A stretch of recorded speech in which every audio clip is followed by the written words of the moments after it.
বাংলাদেশে যদি বাংলাদেশে ল'ৰা ছোৱালী স্কুল পঢ়া নাই শুনা নাই চব বৰবাদ কিহৰ ইমান অত্যাচাৰ আমাৰ ওপৰত হা আমাৰ ওপৰত কিহৰ অত্যাচাৰ চলিছে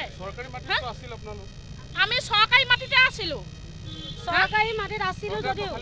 মানুহজনক লৈ মেডিকেলত এডমিট হৈ আছিলোঁ দুটাকে ল'ৰা ছোৱালী লৈ মেডিকেলৰ পৰা এডমিট হৈ ৰিলিজ লৈ ঘৰ আহি সোমাইছোঁ নটিছখন আহি পাইছেহি হা অকল টিংখিনি বেয়াখিনি চাইড কৰি লৈ পেলাই ঘৰ দুৱাৰ চব ভাঙি দিছে ক'ত যাম ল'ৰা ছোৱালী লৈ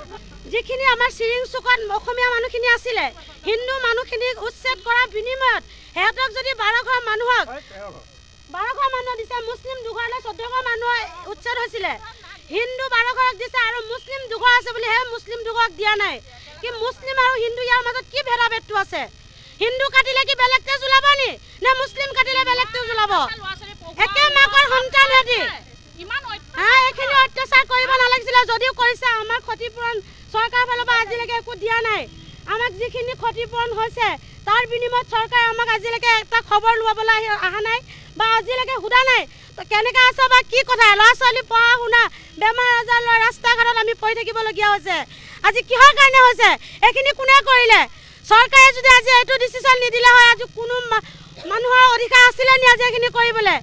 কাৰো অধিকাৰ ক্ষমতা নাছিলে আজি ৰাইজে এইখিনি চৰকাৰে এইখিনি কৰিলে ৰাইজৰ মানুহক ইমান অত্যাচাৰ কৰিলে এই অত্যাচাৰৰ ওপৰত আমাক কিয়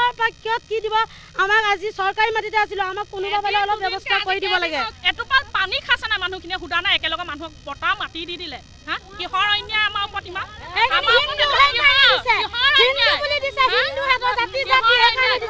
কণ কেঁচুৱা ল'ৰা ছোৱালী লৈ পেলাই ৰাস্তা মুখত পৰি আছে